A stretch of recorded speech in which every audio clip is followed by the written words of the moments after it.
What's up, freaks and geeks? It's your boy Rick Dunn here, and I am here with some of my friends, my nerd geek friends. We're gonna get back into the game here with obviously you can see we're gonna talk about Jupiter's Legacy, the first season of Jupiter's Legacy, and I am here on camera with Sean Anthony and my boy Rob, and we are gonna get into this. It's kind of we kind of got a myriad of exposure, being that I knew about Jupiter's Legacy for a while beforehand. I've got a chance to look at some of the graphic novel, but not all of it. Sean has just been exposed to the TV show, and then Rob watched the TV show and read all of the graphic novels in the time before us getting on the camera here. So this should be an interesting conversation. So we're gonna get into the season one, do like we normally do, our likes and dislikes, and then go from there. Thanks for joining me again, fellas. How you guys doing? Oh, pretty good. A little chilly up here in Canada. Canadian land. I gotta love it. One day, one day I'm gonna be up there with you, bro. Don't worry about it. But yeah, Always welcome. yeah. Let's get into this, man. I think I'd like to. I'm gonna be honest with you. I'd really like to get some words from Sean on this one, because this is something that, from a comic book geek personality, I was really looking forward to seeing his perspectives on this type of show. And I've been kind of chomping the bit to see what he's thinking about the show so far. We talked a little bit beforehand earlier, and we kind of curtailed our conversation just so we didn't get too deep into it. Yeah. So I'm interested in seeing his thoughts, and as well as Rob, seeing that he's just read the comic book as well. So let me throw it at Sean real quick. Let him get started. If he's got to ask some questions he wants to ask to Rob as well, let's do it that way. Right. So there's so much to talk about with this, right? Because I wasn't really this Jupiter's Legacy wasn't necessarily on my radar. Yeah. And Rick, you were the one who put me on, and I'm kind of glad you put me on. Overall, I thought it was a really enjoyable series. I don't think it was like, amazing, oh, this is the best thing I've ever seen, but it is intriguing. It is intriguing for so many reasons. And I remember when I finished watching it, I called you and I said, man, this is going to be a special challenge for me, not only to review a series, because I feel like every series is different. And there are some series that, some of those episodes could be standalone episodes, the way they have created the series, the season. And some series are pretty much, a thoroughfare where you have to sort of watch every single one. And it's sort of like this sort of streamlined thing where you can't miss one. You have to start watching from the beginning, and you have to be paying attention to what's going on. So not only is it going to be a special challenge, it is a special challenge for me to review the film, but there's just so much to talk about, right?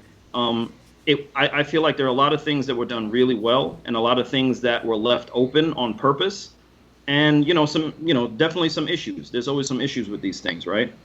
Just when I thought that we were kind of getting out of this age, because the Marvel, MCU, phase, that, where Iron Man passed away and there's no more Captain America, and they're moving into this new phase, and it didn't seem like it was picking up any steam. Marvel sort of just finished launching their new, phase. I think it's phase 4 or whatever. Correct me if I'm wrong. And that's getting a huge, response and reception from that. And now you have sort of like this introduction of these new sort of like indie superhero films, like The Boys and Invincible on Amazon, and I think there's another one called The Tick, I believe. So like these new indie superhero, genre type stories. And now Netflix, it seemed like they're getting into the game. So with this, I think you mentioned, Rick, like, the one thing that you sold me on was it was a very bingeable series, right? Mm-hmm. And I was like, all right, let me see if I can watch 1 or 2 episodes, and I'll see if I really want to continue watching. I was pretty much sold from the first one, because just the way they laid out everything, the story, the characters, and they left that episode there. I just had to keep watching. And I don't know if, and maybe we can talk about this later, but I don't know if that's the Netflix effect of production, because there's a big part of this series that is not necessarily based on the superheroes and their powers. It's more of the connection between characters and the human element, right? So what I would like to do is, so I feel like episode 1 and 2 were sort of laying the groundwork to this series. And then from episode 3, it took on sort of a different feel to it. Like it really started to pick up in terms of story, and we got introduced to some new characters and everything. So I'm just going to start off talking about what my impressions were from, episode 1 and 2. I'll let Rob give his little take and everything like that. And then as we go, there's some specific things from episodes 3, 4, 5, 6, 7, 8 that I know, Rick, you definitely wanted to touch on. And I'm pretty sure that Rob could enlighten me on, because I have a lot of questions on this, right? Yeah. So essentially, here's what I took from episode 1 and 2. And just, real quick, in essence, this is sort of like a reverse origin story, right? So you have two main stories navigating with each other at the same time. You have what's going on in modern day, and then you have the origin story with, the 1920s set with the backdrop of the Great Depression. And there's a lot of flashback scenes, and it's sort of like what they tried to do was, or what they did rather, they gave you the story of how they got their powers in reverse. Usually you have an origin story where it's like, okay, you understand in the beginning why this superhero became this superhero, and then the rest of the story is told of this person sort of getting used to using their powers, or getting used to this new identity, and taking on this sort of mystique in the city or the world, right? They did that in reverse this time. So this whole time, you're sort of sitting there, or at least I'm sitting there like, okay, I want to see how they got their powers. And that story was just slowly unveiling itself. I feel like in the modern day storyline spends most of that plot was surrounded by trying to identify where did this clone come from, and what's going on with that. And of course you had some stories going along with the daughter and her drug use, and the son and him feeling like he's not good enough.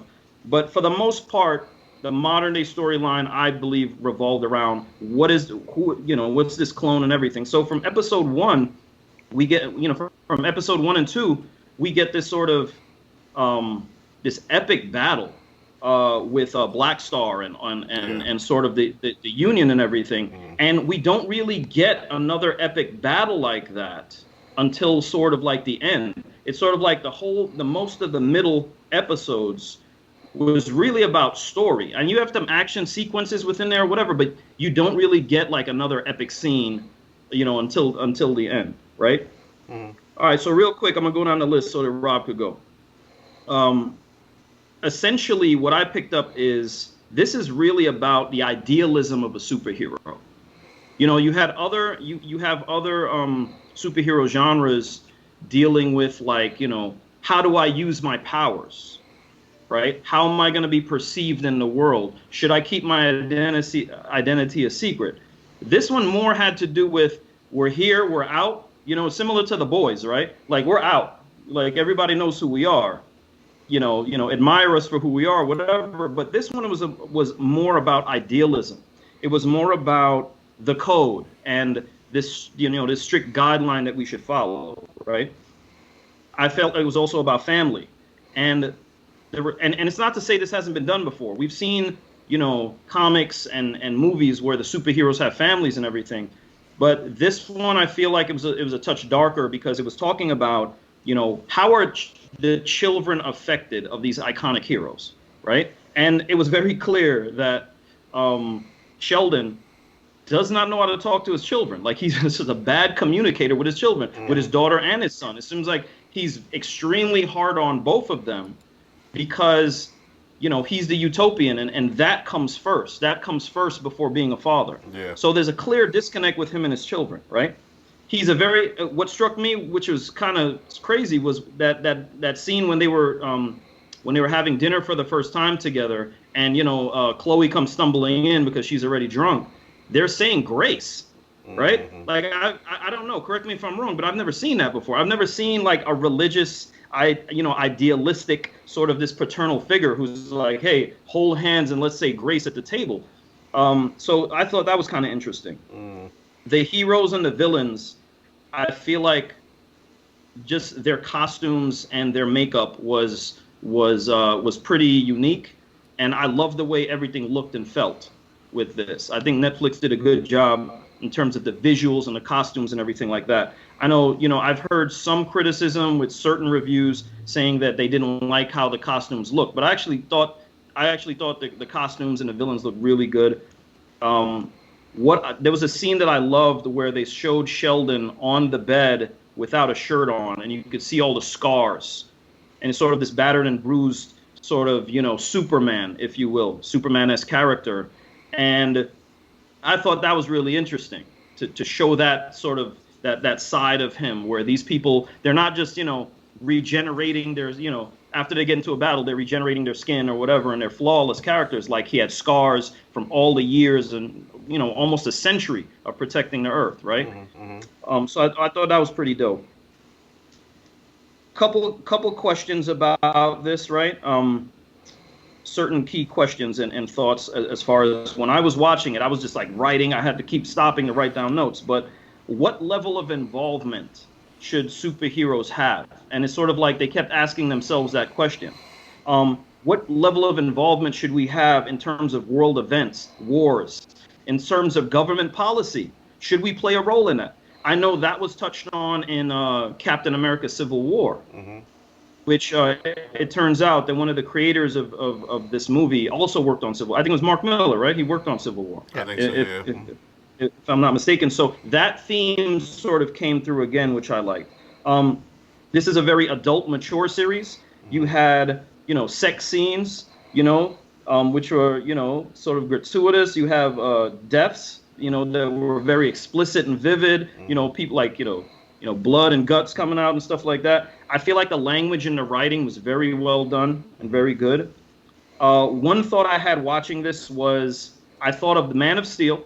I thought of Justice League. I said this is a mixture of Superman, Justice League, the X-Men, right? With especially with the guy with the wheelchair, but also because Walter's brainwave, Yeah, the brother. what his powers and stuff like that. I was like, okay, that's some Professor X type thing right there. Mm-hmm. And then I also thought of Lion King, the relationship between sort of like Mufasa and his brother Scar was very similar to me, in the sense between Sheldon and Walter at the end of the day. And I was like, oh, okay, this has that sort of who wants to rule, he's showing that he's showing his fealty, like, yes, brother, I support you. But at the end of the day, he's backstabbing him the whole time, right? Mm-hmm. Last couple things. The men and the women in this series were represented and presented very well. I think it, and I know some of the characters were sort of like maybe the race and ethnicity were changed with some of the characters or whatever, but I felt like it wasn't thrown in your face. Especially in terms of like the male-women dynamic. The women were strong. The women were smart. The men were equally as strong and smart. I did have an issue with the brother and sister, though. That was the only thing that sort of stood out to me in terms of, and we're going to get into that, Rick, because we talked about this as far as Chloe, showing her powers versus Brandon, right? Mm-hmm. But overall, I don't think anybody can complain and say that, it's this, they're trying to push this agenda in your face and trying to, there was nothing explicitly done that was like Captain Marvel-esque about this, right? Mm-hmm. I'll touch on in terms of the utopian and specific things later, but, just the last thing was such a great question that this series raised was, is free will, is human beings, human nature and their free will ruining the world? Is it? is it within human nature to be vile and corrupt and to how many times were Walter and Sheldon had this discussion like, hey man, should we intervene, like we need to start taking more action, and he was like, no, we have to keep to the code. And it was like, so what if they sit and do nothing? It's like, look what human nature has done. All they do is go to war. All they do is create famine and hunger and destruction. Why don't we change all that? We have the power to change all that. And Sheldon was adamant about, no, we have to keep to the code. So it was a great overall theme and question, which is like, this free will that we have, human beings are just going to abuse it. And maybe superheroes need to come and correct it. So it was very Thanos-like in that presentation, which is, you could understand Walter's motivations, just like Thanos creating balance to the universe. And I'll leave it at that for now. All right. What do you think about that, Rob? He hit a lot of awesome points there. A lot of stuff that I was also thinking about, specifically the flashbacks versus modern. I love what they did where anytime it was a flashback, you knew it was a flashback because we were full frame. Full frame, right? Yes. And then as soon as we were back to modern, it was 16:9 cinematic. Yeah. Right? So you could always see that difference, and technically that really worked out well, I think. Production values are right up there. Netflix is pouring tons of money into projects like this, so like the CGI was so not noticeable. Like the use of green screen and was very subtle, so you could really appreciate the settings that they were creating. And I like that there's no punches pulled at all. Like the sex, there's going to be sex there. You got lesbian, you got Chloe getting banged out, you got Sheldon Grace. and Grace getting it on, and every guy in the world seems to want to go through Chloe to get the Grace, right? Like they're all hot for Lady Liberty there. So, and she's also like 100 years old, and she's still a sex symbol to men of every generation. So that's kind of cool. Costuming, I thought the costumes were a little Fisher Pricey in terms of color scheme. But I mean the physical design was really good in the fitting and the way they presented that. I just think the colors could have been a little more, a little better thought out. Although they did echo the comic coloring a little bit. So, but yeah, that question of just how much help should be offered to humanity, right? That's a theme you've seen that in Marvel. You've seen it in DC when Superman was basically begged by the superpowers to fix everything. And he said, well, I can, but should I? And so, Sheldon wrestles with this idea, and he's so inflexible about letting the code evolve as man has evolved over the last century and society has evolved. And, from a viewer perspective, you can see that, obviously the code is antiquated, maybe possibly outdated, but it doesn't have any room for growth or change. And Walter fights against that. The younger heroes, the next generation fight against that or push back against it. Like, the supervillains have changed. We need to change too, kind of thing. And great point. Great point. So, there's a pushback, and Sheldon he desperately wants to cling to that code because it's what he's lived for, since 1932. Regarding the backstory, I like the way, again, they told it kind of in reverse, and the whole setup to get to that wall and just figure out why it's not working. But we'll get onto that when we talk about the later episodes. And the usage of his dead father's image in all these flashbacks. Yeah, that was interesting. When he starts the search, that was just creepy as hell. They did a good job with the dad, showing him as he was splattered on the sidewalk and trying to steer Sheldon towards the solution to the quest. What else? The Chloe and Brandon thing. it's an interesting twist from the comics, because in the comics they're both kind of assholes, Mm. and it's Chloe Hmm. who gets the redemption arc in volume 2. Um, Whereas Brandon is just a bit of a shithead the whole thing. Uh, in the comic, there was one scene where him and 4 of his buddies are telekinetically levitating a container ship across, I think, over San Francisco to get it to save a day and a half for the captain. And the captain's like, well, you really don't need to, because if we show up that early, we're probably just going to have to anchor out of harbor anyways and wait for our spot. And but they're drunk, so every time they get distracted, the ship starts tilting, containers start falling onto houses, and the Utopian shows up and says, like, what are you idiots doing? Put that thing back where you found it. Kind of slap down, right? And he's embarrassing Brandon in front of his friends. um Interesting. you still have that little arc with Chloe and George, Chris Hutchins, Yeah. or Hutch. Hutch. Yeah. Hutch. Hutch. Yeah. So that arc is still in there. Mhm. But it yeah, both those kids are a disappointment in both the comics and the show to Sheldon. And then you got poor Grace, who's kind of stuck in the middle of it all. She wants to hear the kids' view of things and appreciate their opinions regarding pushing against the code, et cetera, et cetera. But she's also got to kind of manage Sheldon's expectations as well. Mhm.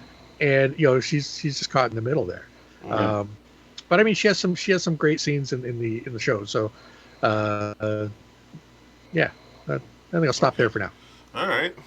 Yeah, that's really interesting. I really need to go read the book, man, or the graphic novels, because I had, like I said, I had a chance to look at them briefly, but that was a while ago, and How'd you like that first issue, man? yeah, I gotta revisit that one. Yeah, Definitely gotta revisit. in the first issue, the whole thing starts with all the young heroes banding together and killing the Utopian and Lady Liberty, so that they can be free of the code Of the and code. to just be free to do what they want to help humanity. And so you that's a hell of a start to the comic series. Wow. And I'm glad they didn't do it in the show, because you miss out on a ton of exposition. Right. Right. Interesting. I wonder if they're gonna try and take it in that direction with the show. That would be really dark if they took it in that direction with the show. That'd be refreshing, actually. I would love to see something like that. That would be really, yeah. I mean, I wouldn't be. You wouldn't expect, the average person would not be expecting that. So that would be something Mhm. if they did something like that. Yeah, I mean, for me, the first couple episodes, like I said originally, it wasn't. I liked the show. It wasn't. It wasn't something where I watched it after the first episode or 2 episodes and was like, I'm blown away. But at the same time, I enjoyed what I was watching. You know what I'm saying? I was like, all right, Mhm. I'm cool with this. And it was just easy to just keep watching. I tend to be very fickle in certain situations where it's like if I lose interest, I'm just done. So for me, it was never that with the show. It was just easy to just keep watching.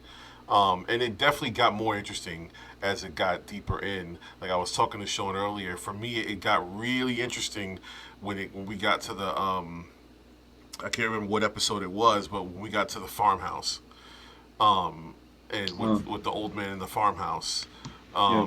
when Sheldon goes on the search, like when it got to that point in Mhm. the story, I was like, oh, okay, Good this is old Red Foreman. yeah, good there. old Red Foreman. I was like, oh, this is totally off Yeah. the rails. Dumbass. That was episode 4. Yeah, Waiting for him to bust out a dumbass there. yeah, that was totally when it went off the rails for me, and I was like, okay, this is gonna be really interesting. Mhm. But up until that point, it was like, all right, I'm along for the ride. Um, for me, yeah, like it's also interesting what you said about the comic book about the brother and sister, because I'm kind of part of me feels like, and I hope that this is not going to be the case. Part of me feels like there's a chance that they might do the redemption arc with the sister. Saying like maybe in season 2, they might be setting us up for the brother to be what we think he's going to become, the utopian, and he's going to be that. Like they're just telling you this is what's going to happen with the brother. The brother's going to be this is where he's going. And then out of left field, the sister's going to just really realize that she's screwing her life up, and for some reason have a redemption song, redemption story, and somewhere, in the second season or something. Maybe something happens to her brother, and she decides that, oh my God, I need to come and save his ass or something. Like it was like there's a part of me that feels like that's kind of what they might be trying to do, waiting to kind of pull a little switch on you in the next season. So I'm hoping that's not the case. You know what I'm saying? But now that you brought up the comic book being that's what happened in the comic book, it makes it even more possible for like, all right, this is probably what they're gonna do. She's the one thing about the show that I didn't like. Her story arc in the show was the one thing in the show that I didn't really care for. I really didn't care for her character at all. Like, I had no care for her at all. There was nothing about her that made me give a fuck. She just seemed like a really spoiled brat and just didn't get what she wanted all the time, and just fucking said fuck the world and I'm gonna do everything I want to do. And it's just, I didn't care. Every time she was on scene, I didn't care. It was just kind of a waste of time for me, personally.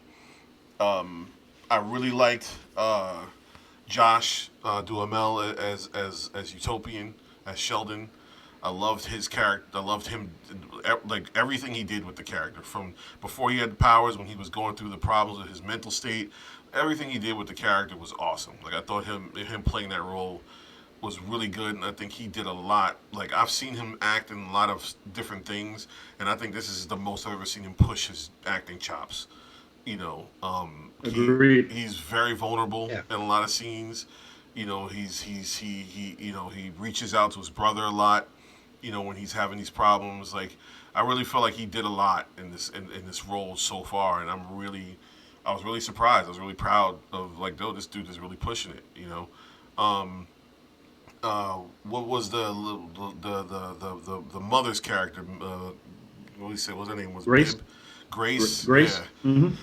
Leslie Bibb. Leslie Bibb. Yeah. Grace. Yeah. Grace is the sleeper, man. Like, 'cause Grace is like, you don't really notice Grace at first until a couple episodes in, when she finally puts her suit on, and it's like, wait a second, hold on, she hot than a mug. Like, at first I wasn't paying no mind to Grace. I was like, yeah, okay, this is mom, But then all of a sudden she just became hot. All of a sudden, like, I was like, wait a second, now she's attractive. Then, like, where did she come from? But at the same time, I liked her role too. She was strong. She's definitely feared. You can tell she's feared. Like, when she shows up on the scene, you know what I'm saying? It's like, oh, hold on a second. Oh, I'm so, like, there's that one scene where the two young Union people were about to kill that one bad guy, and she showed up and made the young kid stand down, and he's like stood down. He's like, oh, I'm sorry, man. Like, they know to fear her. So that's pretty cool. Like, I thought that was pretty cool. And then my thing, the biggest thing for me was the process of them getting to their powers. I mean, I think they did it perfectly, because it almost got to a point where I was just about to get annoyed. Like, had they not given it to us when they gave it to us, I think I would have been really annoyed, because I was getting to that point, and I was like, all right, motherfuckers, it's time. Like, y'all been dragging this shit out long enough, and y'all better give it to me, and it better be dope. And they did it perfectly, because it was dope. It was like, when they gave it to us, you're just kind of sitting there like, what the fuck is going on right now? Like, this is, and that's another thing. The big thing I'm looking forward to is for them to unravel more of the process of them getting their powers. That was one thing I definitely wanted to ask Rob, because in the book, the process of them getting their powers, I'm sure is different than the way it was on the show. You're going to be disappointed, because in the 2 volumes I read, which is all that's available, there is like far less exposition on the backstory. Really? Like, like, they literally get to Jupiter, and like there's no long drawn out quest to get to that island and get to that point in the mountains. So they don't even put them through the quest in the book. No, they kind of show part of it, like a little bit of it. Interesting. But it's like, okay, here's the dip on the boat. Now we're on the island, and now we're on Jupiter. Oh, great, we got powers. Like, it's Like they shortened it tremendously. I was Very a little interesting. disappointed actually. I'm like, oh crap. Oh, Um, but okay. yeah, so One of those rare instances where the what's on It's screen is better. actually more descriptive than the Yeah, book, right? that's Or the graphic yeah, novel. really yeah, interesting. because I think in the TV show they wanted really to um, expand on the relationship between those six people Yeah. and build on it and grow it out. Like so the little bit of jibber jabber rivalry between George and Walter. Mm. You kind of they needed to lay that groundwork for Yeah. why Walter becomes a dick, Yeah. Mm-hmm. Yeah. Mm-hmm. right? Right. Yeah. Right. And I'm really hoping in Volume 2 that they're going to really expand on what happened to make Sky Skyfox Fox. turn Mm-hmm. Right. and leave the Union. Right. Because they Um, mention it. Mm-hmm. Yeah, they mention it, yeah, but they they don't mention it expand quite a upon it. bit, Yep. Yeah. right? Like almost every episode, Sheldon bitches about the fact that Skyfox turned on us. Yeah. Right. And, in the comic, I don't know if they're going to change it from the comic, but in the comic, it was not that cut and dry. Mm-hmm. Okay. Like, Mm-hmm. it was more like, he left because they kind of turned on him a little bit and he betrayed something else and it was over a woman or like, I forget course. what exactly now what it was, but Mm-hmm. Huh. it's like, and then in Volume 2, we do get the return of Skyfox in the comic. Mm. So, Right. whereas in the show, we saw, a projection of him kind of. Right. Yeah, it was more of a projection. Yeah. Mhm. And that fight between him and Walter in the clone brain. Yeah. Mm-hmm. So, and then then we get the turn about Walter in the last episode, which was that Yeah. just hit me. Yeah. Yeah, I wasn't expecting that either. Son Actually. of a. Yeah. He Yeah. murdered. So- he murdered his own daughter. Yeah, it's Yeah. incredible. Yeah, that's some crazy. cold Like shit. that's to me another part where I was like, oh, okay, this is getting way better than I thought it was because Yeah. Well, he eliminated the only Mhm. mental Person that threat to knew. him on the Yep. planet, Yeah. Right. and someone whose power could rival his own. Yeah. Right. Eventually. He right. couldn't have that. And he did it Right. without hesitation. Oh, yeah. So, and that's another thing that because up to that point, you're like, okay, obviously Walter and Sheldon have a difference of opinion.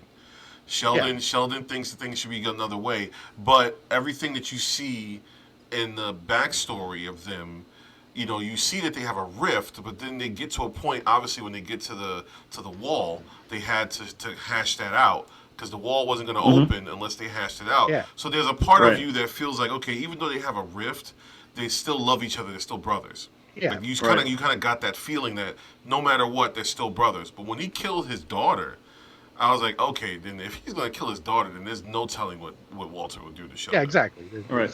Like all bets And are off. it He's almost seems capable like of anything. Yeah. it almost seems like he's the ultimate trickster, right? Because even he was able to trick, the entity or whatever that, at that moment in time, whatever they had differences with their father, they put aside to gain the powers. And it seems like over the years, Walter was just sort of, this resentment was building up in him Still. with Sheldon. Again, it's sort of, or maybe it's just it never left him, where he's like, look, man, this dude, why is it that and he mentioned this too when they were arguing, why is it that I am always constantly looking up to my younger brother, right? Yeah. So there is that dynamic and aspect to it too, where there's that rivalry within him because he is the oldest, right? He is the older brother. So he must be the ultimate. And again, I would like to know if their powers reflect more of what's in them, right? So a big question I had, which I wanted to talk about later, but since we're on the subject, right? Like, why was Sheldon chosen as the utopian? And maybe this goes along with the fact that he is that idealistic guy. Yeah. Even when he's a younger person and he's working at his father's steel factory or whatever, he's he walks through the factory, everybody loves him, he knows everybody by name. He's the idealist, Meanwhile, Walter, he's the accountant, he's the numbers guy. He's keeping everything together because he's looking at it from a practical standpoint, right? He's doing what he needs to do with the numbers and stuff like that, right? He's hiding where the bodies are buried, so to He's speak. the realist. So, right, he's the realist, but and he's keeping also hidden from Sheldon. So Right, Sheldon has that, that naivete, that innocence, right. that's reflected in his character as the Utopian, I think. Exactly. And so is that why they were able to acquire the particular powers that they've acquired? Is because Walter is this, that's where his strength is from his mind, right? Whereas Sheldon, he has the brawn, he has the stature, the size, but he's also the idealist. So he was chosen as the utopian and so forth. So I'm sure if we dissect and break down each of these characters, you know, it'll be revealed as to like, okay, this fits along with the person you were. It's sort of like, that saying, if a broke person gets rich, it only is going to be, it's going to make them more of who they are. It's not going to change them. It's going to change them in a way that it makes them more of who they are. And that means what's good about them and also what's horrible about them as a person, right? Right. But just, going back to what Rick was saying about grace and everything, I feel like there's certain episodes that were like certain characters had certain episodes. So like I wrote down while I was watching this, episode 3 is sort of, we're introduced to Hutch, right? So that was sort of like Hutch's episode, right? Episode 4 was more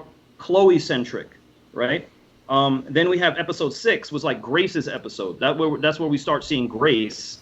And it's like you said, you see her with the suit on and her powers, and she's like talking. It's sort of like she's on patrol for that episode or whatever, right? So I felt like that was kind of interesting that each character sort of had, not every single one, but certain ones had like a prominent role in some episode to draw out their character, right? For purposes of moving the story along and having us get to know them. My second big question, maybe you could help me with this, Rob, is why is it that so in episode 3 we're introduced to Hutch and we see that he has this, this stick that could teleport him or whatever, and he can manipulate that in some way. But then later on, you realize that he has no powers, right? So how is it that these 6 originated, from the source, and they have their powers, and now you have these younger generations, supposedly of children, or their children, or I don't know. That was never really flushed out to me. Like, are these their grandkids of grandkids, or how are these other people getting powers? Chloe even she slept with this guy and found out he had powers, and he was like, yeah, could you write me a letter of recommendation, or you give me a recommendation to get me into the union?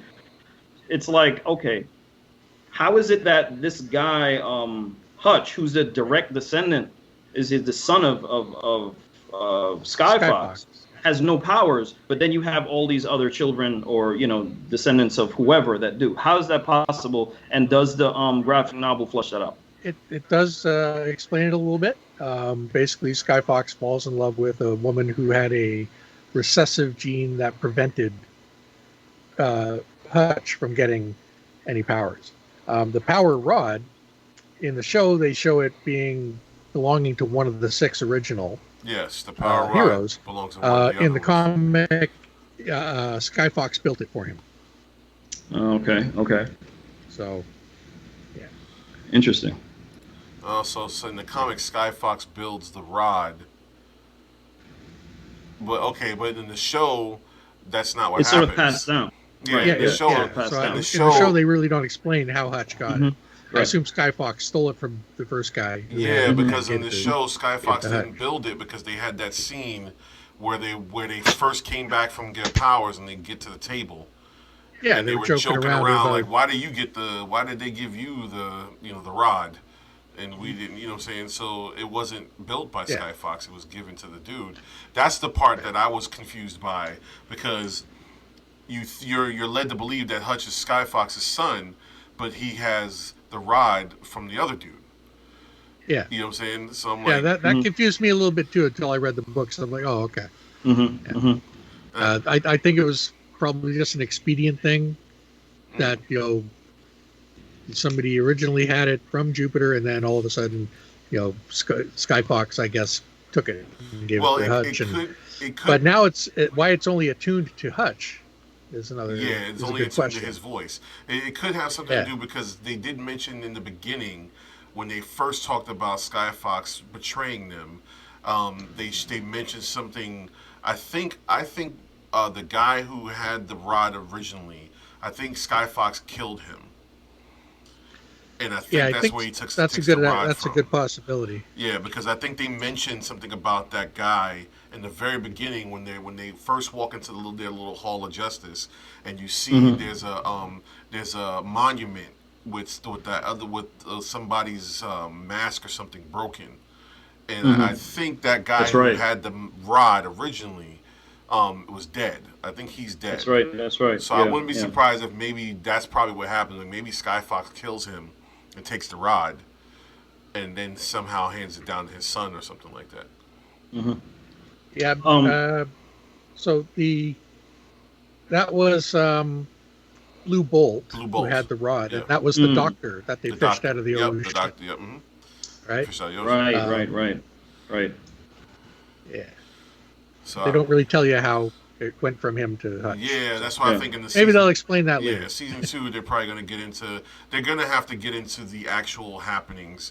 Well, most likely, it's going to continue with doing the backstory and the present day thing. Is what's going to happen in the second season, and we're going Yeah, to get up to the point where Sky I Fox think we'll see betrays them. less of that in volume two, though, Mm-hmm. Hmm. because the important part of what was done in Backflash was the origin.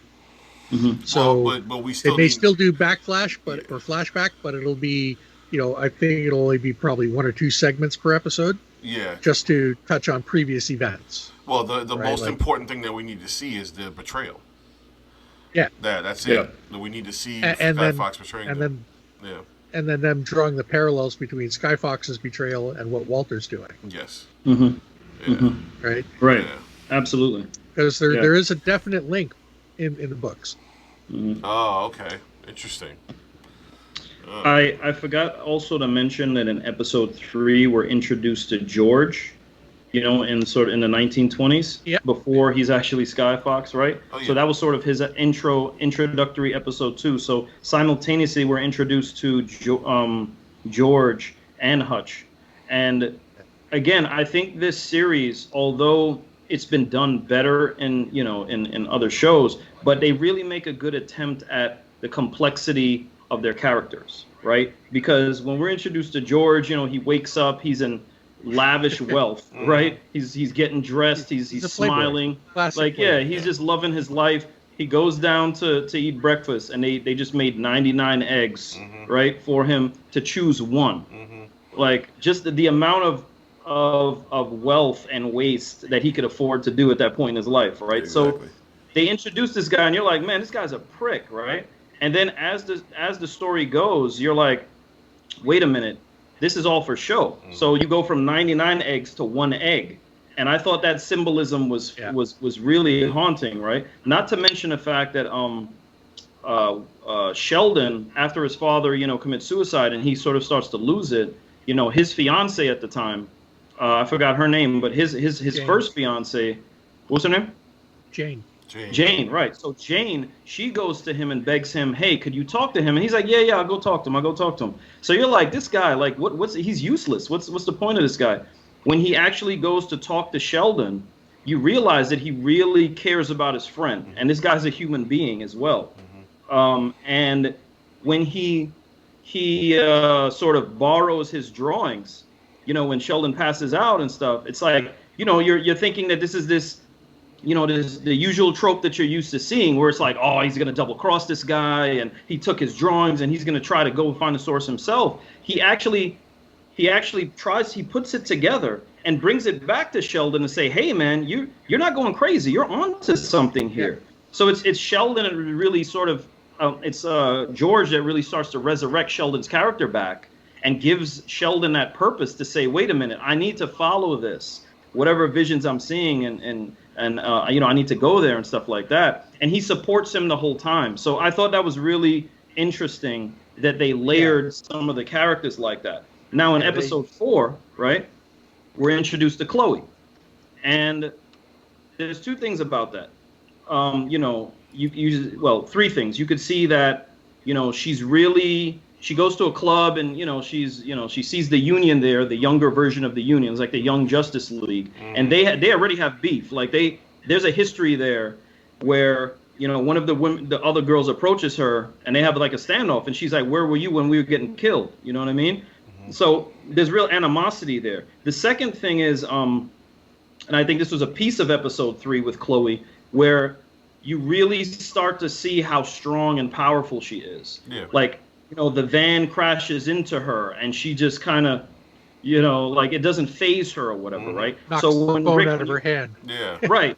The phone ends up getting destroyed, right? Yeah. But Rick, when you were talking about, the differences and the resurrection story, like the redemption story, of Chloe, I think you're right. I think it's getting there because this whole time, I think Walter is sort of playing Brandon.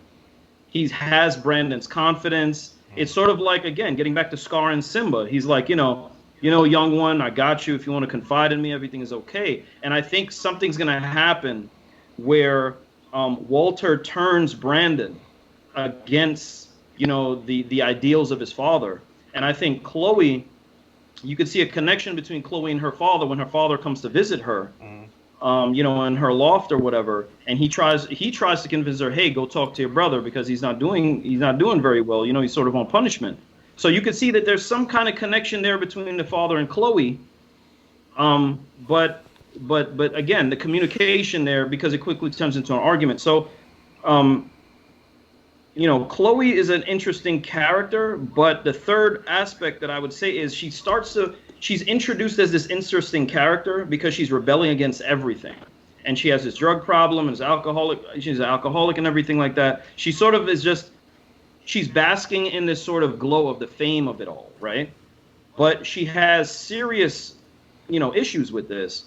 But she starts to become this one-note character throughout the whole course. And I think that's what you're talking about, Rick, as far as she was the one character that got on your nerves that you didn't like, because after a while, it's just this one tone that she has for the remainder of the show. So they could have added, I think that's the one character. Well, actually, the son too. I feel like Brandon too sort of becomes this one note character. Oh, yeah. And we spoke about this, Rick, where he's just highly emotional. Yeah. He's just his reaction to everything is emotional, and his true powers come out. His strength comes out when he gets overly emotional in the middle of a fight, right? So I think, aside from the fact that all the other characters were layered and complex and sort of like you understood their motivations, the daughter and the son, not so much. Yeah, they don't really get much of a growth in the first volume. Right. Yeah. Right. Yeah, I mean, what ends up happening when Sheldon goes to see the daughter, you learn that Chloe and Sheldon are the same character. Like, they're the same person. You know what I'm saying? And that's one of the reasons why they don't get along so much, because she literally has his same temperament. You know what I'm saying? And flexible. That's another reason why I feel like that's what's going to end up happening. She's going to end up becoming a utopian, or she's going to end up having that story arc, because she's more like her father than Brandon is. You know what I'm saying? And Brandon is so much more emotional and so much more fickle with his, he's so easily pushed over the edge. You know what I'm saying? And what you're saying about Walter getting control of Brandon, I feel like is very plausible because of that. You know what I'm saying? Which to me would be, it's like, all right, if they go that route, it would kind of suck because it became so easily seen. Like, it's like, oh, I predicted it, so I don't know, we'll see. But yeah, I mean, so far, like you said, they're the only two characters that I'm just not as interested in. I mean, the girl that was Chloe's friend that came into the bathroom when she was sick and to try to help her, I was more interested in her character than I was Chloe's character. Like, in the little bit of time you see her character, you're more interested in her character than you are Chloe's character. Ghost Beam. I agree. You know what I'm saying? And then she gets killed. And that you really feel that when she dies, because she was so innocent and she was so, like, you know what I'm saying, like, idealistic, like Sheldon was. You know what I'm saying? Right. And even something as simple as her costume. Yeah. Like, she wears a much more modest costume than most of the other female. Yeah. She's all covered up. Yeah, she's more covered up. Right? So, and it makes you wonder, like, okay, is she Muslim and that's why she dresses more modestly? Is she just shy? Like, You want to know more about her, and then we're gonna kill her off. Yeah. Yeah, they didn't just kill her. Like, she was holding her damn guts in her own Yeah. hand. Yeah. So, like, they like ripped her stomach out. Like, I was like, good Right. Lord. And then you see Lady Liberty, you see Grace really Lose unleash. it. Yeah, she loses right? it. And you see that strength of character that stops her just short of killing Baryon. Which I thought she killed him. Well, that's what I thought wanted to she was ask gonna. that. I thought she was she. gonna. I was gonna say, did she? Because that wasn't clear to me if she killed him or It not. looked like she did, but when she walked out, she said that Ghost Beam was He gets to down, live. but he gets to live. Yeah, she said he gets to live. The Ghost Beam is down. Oh, okay. Right. So yeah, they made you think she killed him until Like she she walks wanted out. to. Yeah, You could tell she wanted to. Yeah. And he deserved it. Yeah. But the second she knows that the second her and Sheldon become, judge, jury, and executioner, that's going to be the downfall of superheroes everywhere. Yeah. Right? But see, now, I think it would have been a lot more interesting if she did kill him, because in episode 6, and again, I wrote down episode 6 as the Grace episode and the Pirates of the Caribbean episode, because that's when they're actually at sea and they're going to the island or whatever. But you also, what's really emphasized in episode 6 is, sticking to this code is getting them killed. Yeah. Because I think the young lady you're talking about, she before she dies, doesn't she say something like, I didn't break the code. I didn't break the code. Yeah. I didn't break the code. So, you could even see it in Grace's face that she's starting to question this. Yeah. Or do we need to revise this? What are we doing right now? Because we're losing people, right? So I thought it would have been more interesting if she did commit that, because that would have really put her at odds with Sheldon. Yeah. And would she have kept that from him? Or, would she have revealed that and said, look what I had to do, in the heat of the moment? Like, we really need to rethink what we're doing here. Yeah. Yeah, because when it was, the 40s and 50s, and crime was, guys with Tommy guns and knives mugging people in alleys and robbing banks, guys that couldn't hurt her and Sheldon and the rest of the Union. Right. It was easy to follow that code and not kill people, right? Because, they can't really hurt us anyways. We just need to protect life and property and put these guys behind bars. As soon as super villains came on the scene, well, shit, now we've got people that can kill us. And the only thing keeping them sort of in line is knowing that we're not going to go all out and kill them. Yeah, which is so they're not doing super heinous shit. Yeah, which is the way it works with every superhero story that exists. You know what I'm saying? It's always that way, that the bad guys are playing in a different deck of cards because they know they can get away with so much more because they're not going to die. The last thing they got to worry about is dying. Yeah, they're just going to go to, worst case scenario, they go to jail. And then they break out. Yeah. And then they start all over again. They eat through a straw for a couple months. Yeah. Right. So the thing about the like, I agree with you what you're saying. I think had she killed, which I think is possible that's going to happen. I think that's where we're heading to, the potential of her finally killing someone. I think if it would have happened when in this fight, it probably would have been too soon because there's no coming back from that, and we've already seen that Sheldon is almost impossible to move from his position. Had she killed that dude, like I mean, it would, regardless, it would have made for interesting television. But I think that's where they're going. I think that's where they're heading to. Like she's questioning it to the point, like after that whole situation happened was when they had their argument where she questioned him openly. Right. And was like, I'm not following you anymore with this code thing. Yeah. I just can't do it. You know what I'm saying? So I definitely think that's the direction that they're heading. And it could end up, Walter might end up being part of that. He might, once he realizes that she's not following the code anymore or has trouble with the code, he might start poking the bear more, and then that's what's going to help him and his wanting to take over the leadership of the Union. Well, because what's happening is every episode we see Sheldon becoming as the Utopian, becoming a little more isolated Yeah. from the other heroes. Absolutely. Right? And by the end, it's like pretty much now everybody else is against him except maybe Fitz And Brandon. and Brandon. Yeah. Mhm. And Because Brandon's still looking for approval from him. yeah, exactly.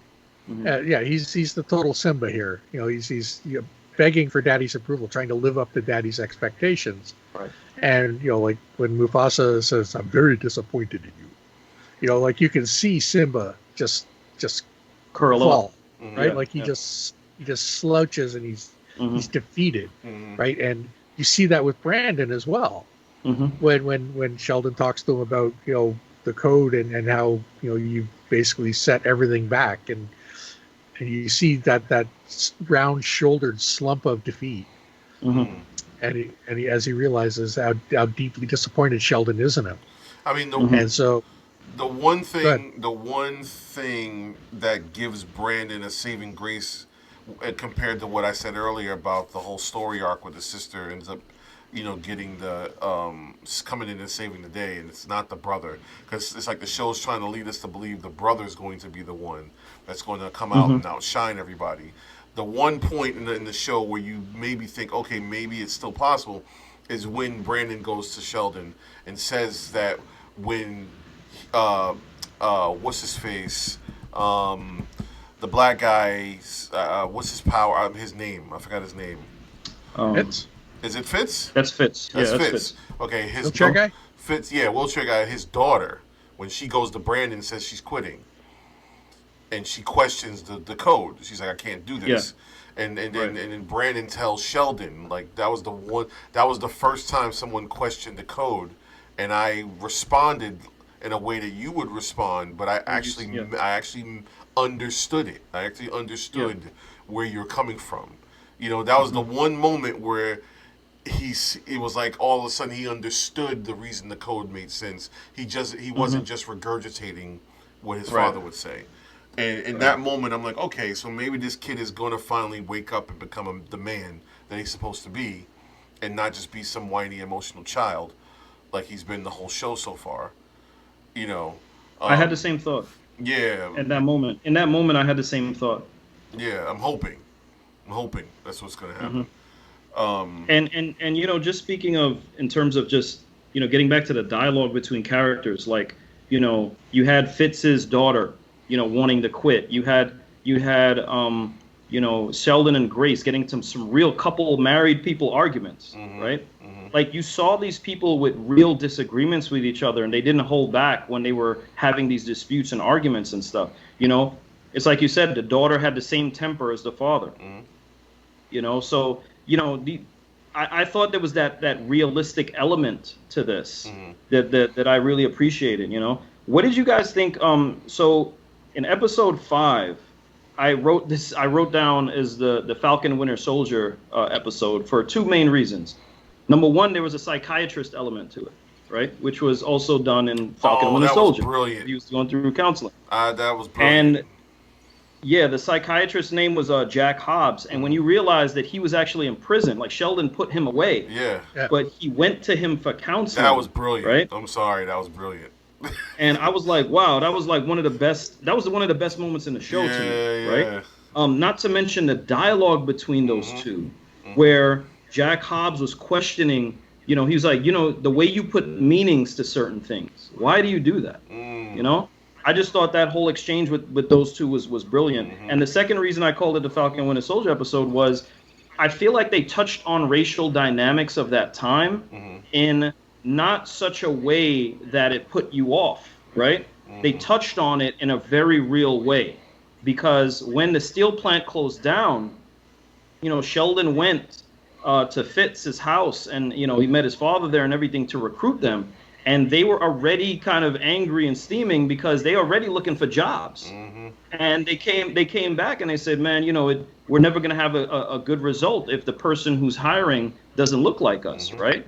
So they sort of touched on that. And meanwhile, the father, when they left the house, he was like, I thought you were on the same page as me. He was like, well, we don't air out our dirty laundry, public, but you need to take this opportunity. So those two things, as far as the psychiatrist element of as episode 5, and how they sort of touched on that racial element at the time. And we're talking about the 1920s during the Great Depression, right? So that definitely was there, So what was you guys' take on that? I mean, Well, I can see where you get that kind of impression, the Falcon Winter Soldier. I especially liked the parallel, and I don't know if it was intentional or not. You got Fitz working on the bilge pump on this engine, kind of like, oh man, I forgot the guy's name.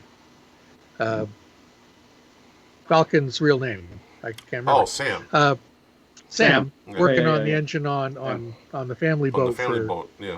Yeah, I forgot his name too. I was like, yeah, So, I knew who you were talking about. So there's a bit of that there, and then you kind of see a spark of rebellion against societal norms when he tells off that engineer guy to go get me some damn detergent from the galley while I fix this fucking engine, kind of thing, right? Right. So, which would have been very uncharacteristic True. for a black person at that time to be that openly defiant. Oh, yeah. Absolutely. Right? So that was interesting to see. Yeah, I mean, I agree that you brought it up, and it just hit me like a ton of bricks. This goes back to what you were talking about, showing as far as the writing. I think there's quite a few moments in this show, but a couple of moments that stood out that helped me to realize how brilliant the writing was the psychiatrist scenes, and all of them.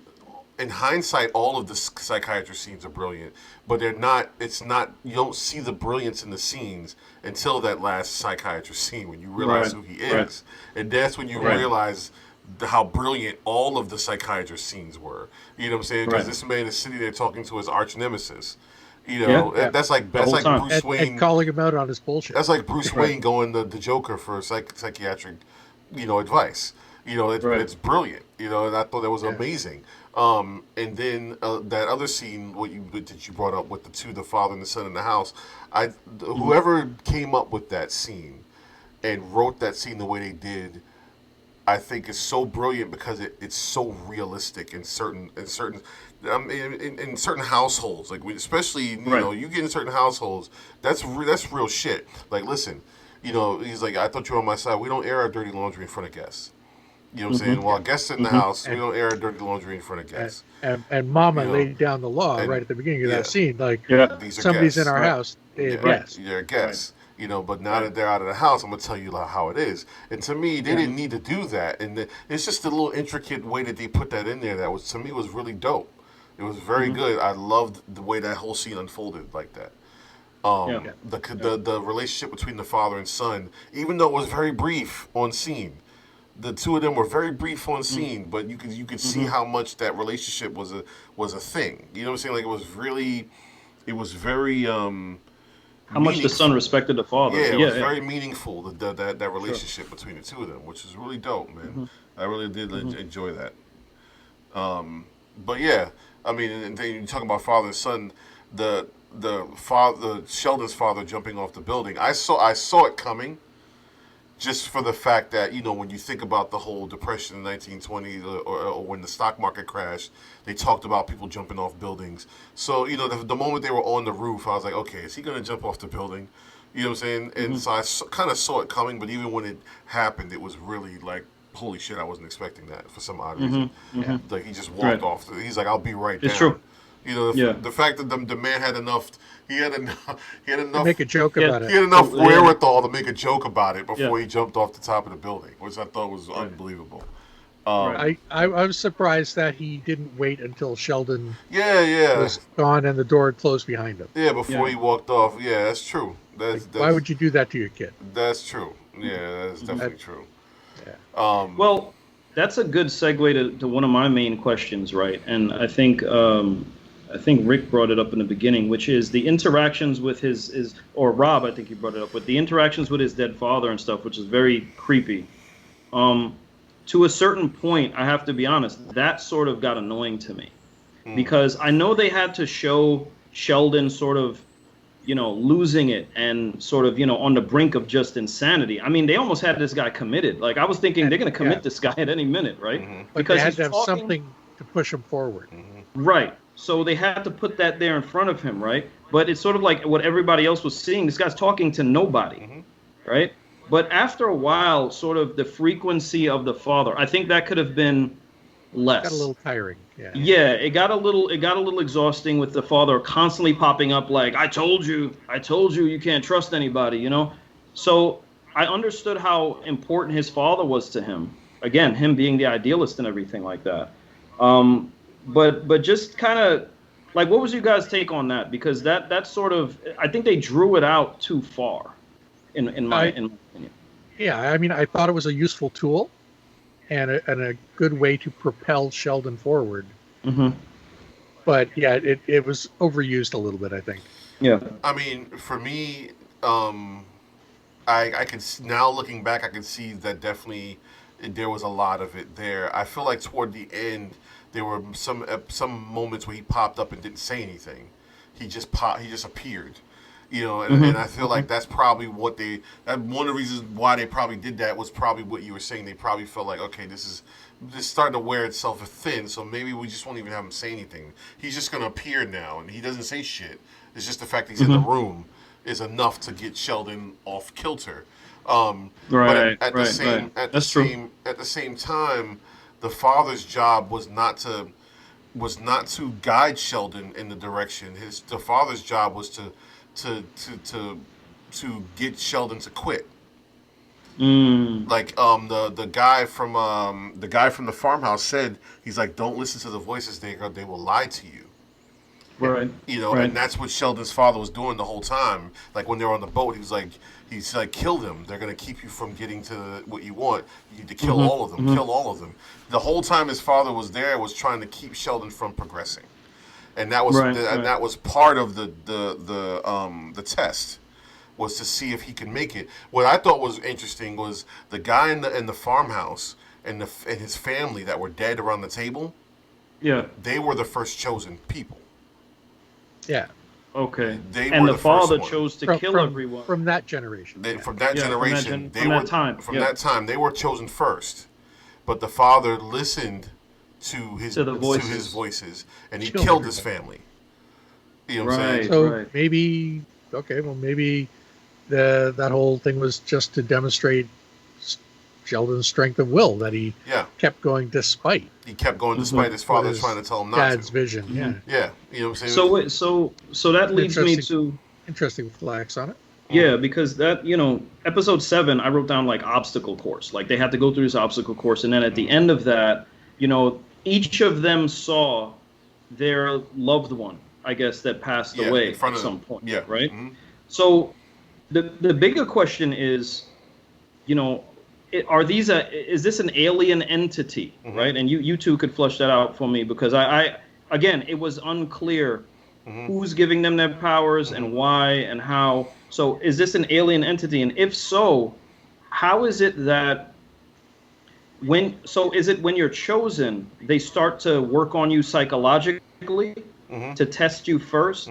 And then when you get to the island, it's sort of like they work on you physically, and they work on that group dynamic to try to separate you and have you kill yourself there as well. Like it's just, it's an insane journey for superheroes to earn their powers versus what we're used to seeing, which is superheroes stumble upon powers, or they're just sort of born with them and they earn them later, right? This one was Sheldon had to prove himself worthy first. You know what I'm saying? And then, and also part of him proving himself worthy was bringing those 6 people together. That was part of his mission, because he had to bring them all together. It was his mission to bring them together, and that's why, like when Fitz turned him down, he's like, it has to be him. It has to be him. I can't leave. I have to go back in there. Like it has to be these 6 people. You know what I'm saying? So that was part of his mission. If he didn't get those 6 people together, they would have died in that ocean. Like the thing would have killed them. They would have failed, and they would have all died. And then this, whatever it is, this entity would have started over.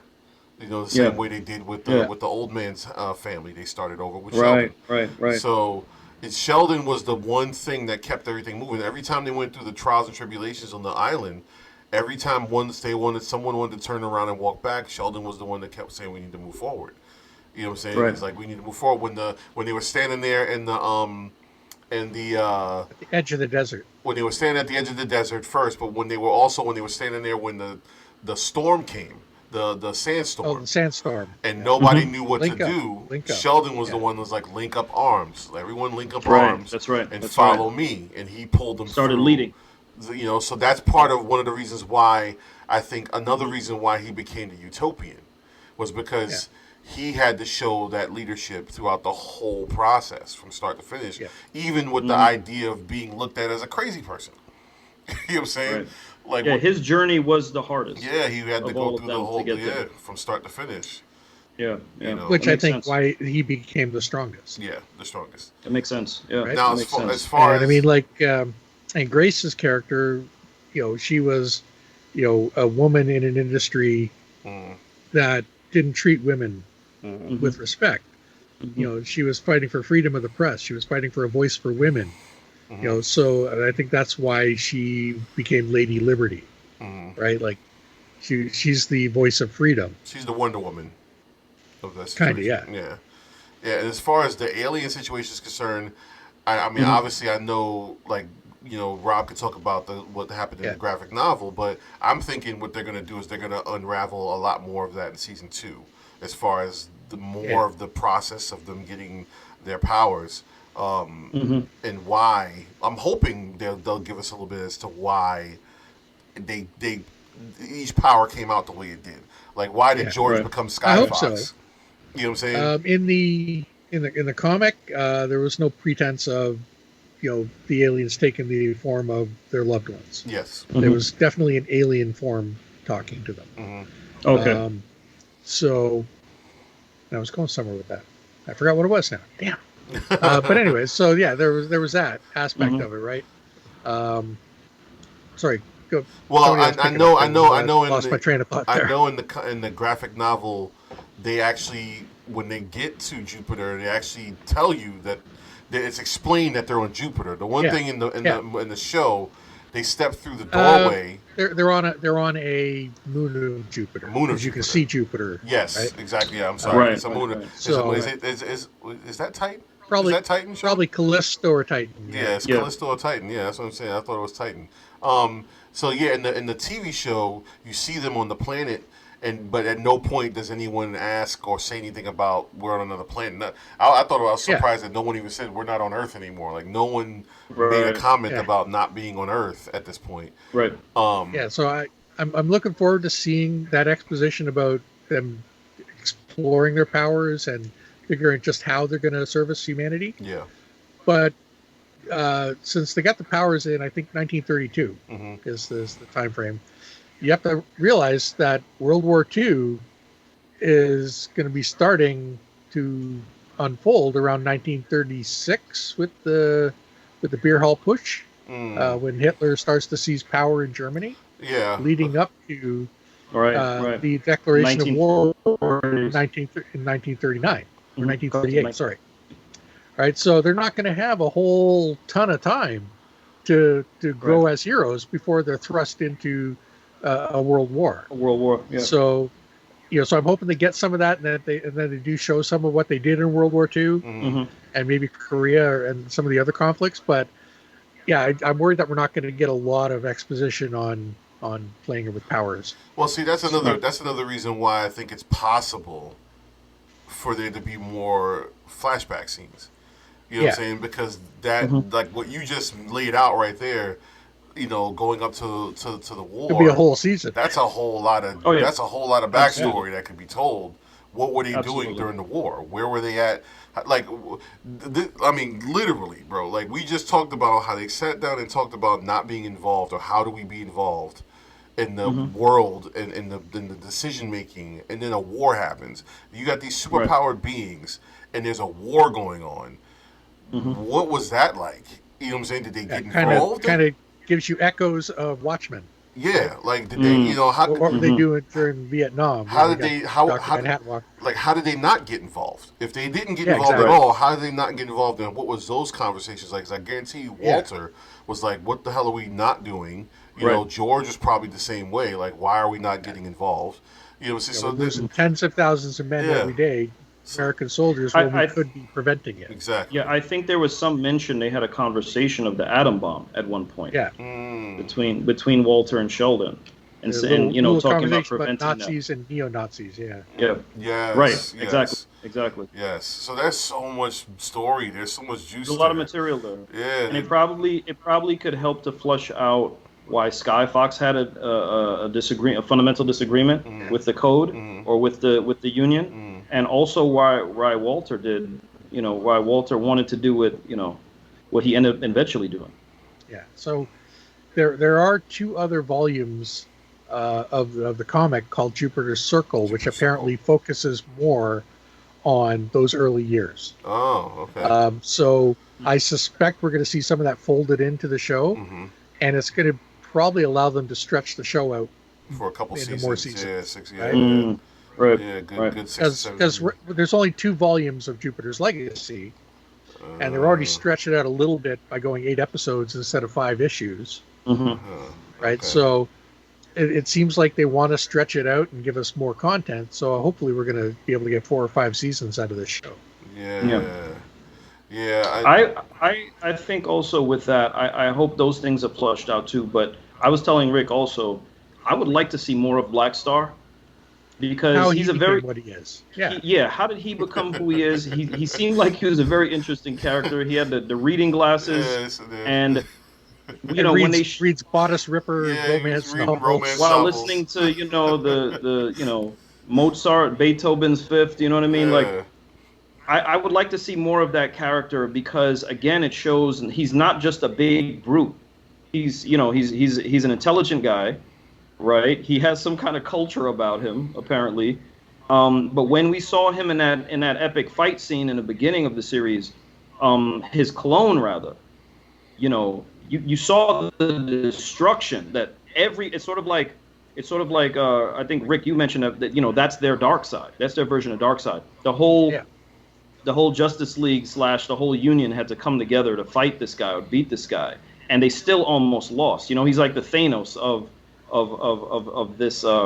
this universe or whatever. So I would like, and then when they brought him out, in prison, when they brought him out to examine the body, he looked at the sun and he said, if that was really me, like he would have been in trouble, kind of thing. I'm paraphrasing, but I would like to see more of that character.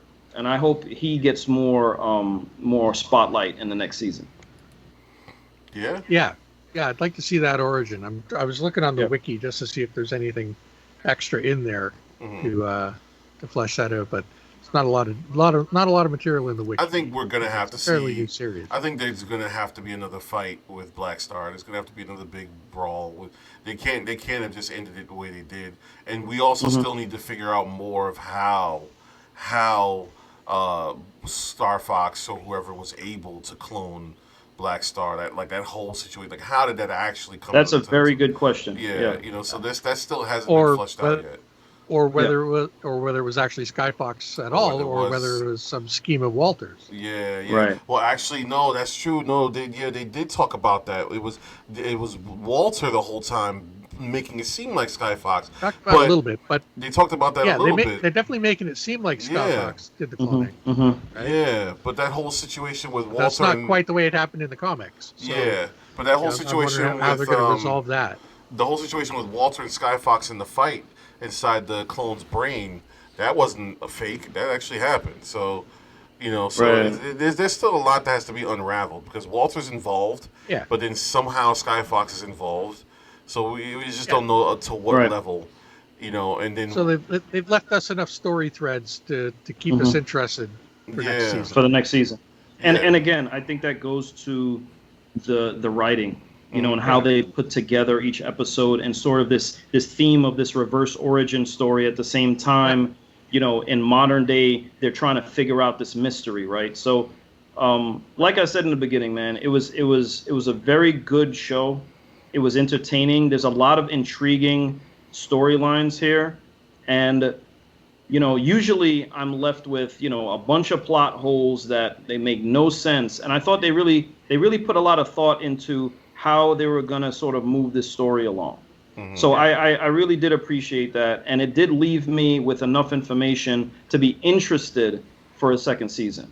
And not disappointed with how the first season ended. Sure, absolutely, Right. absolutely. Like there was some satisfying bits resolved, Mhm. but there was also enough left unresolved to make you want to come back. Absolutely. Yeah, Absolutely. and you don't feel insulted. Like Yeah. I didn't feel insulted in this show at all. With sometimes it's gotten to the point now the hero genre's been around long enough where there's a lot of shows now where they just kind of insult your intelligence at this point when they're putting together their storylines and their plots. So at no point did I feel insulted.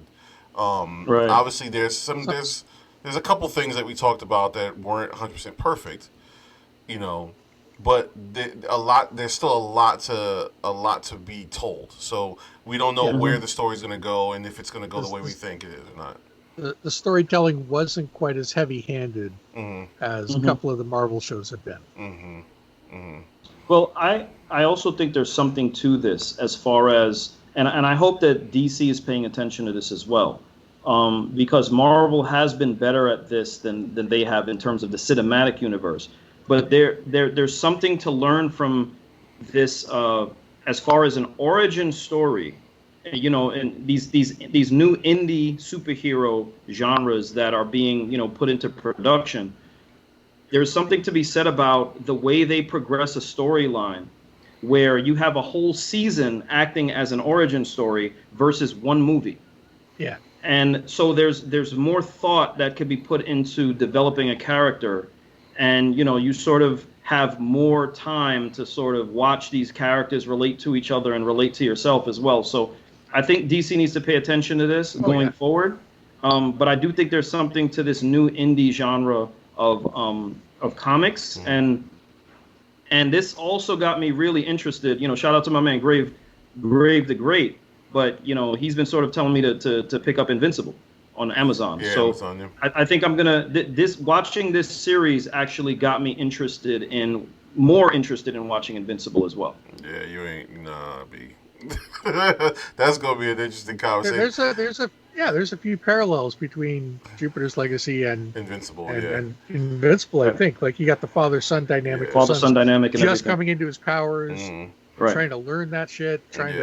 He has to decide on his costume, and it's like it's hero world problems, right? There's a lot of similarities. And even the core level is and there even too. even the world, because the main character's father is the Superman of his world. So it's very similar, and they have their own type of Justice League. So it's very similar in a lot of those ways as well. But where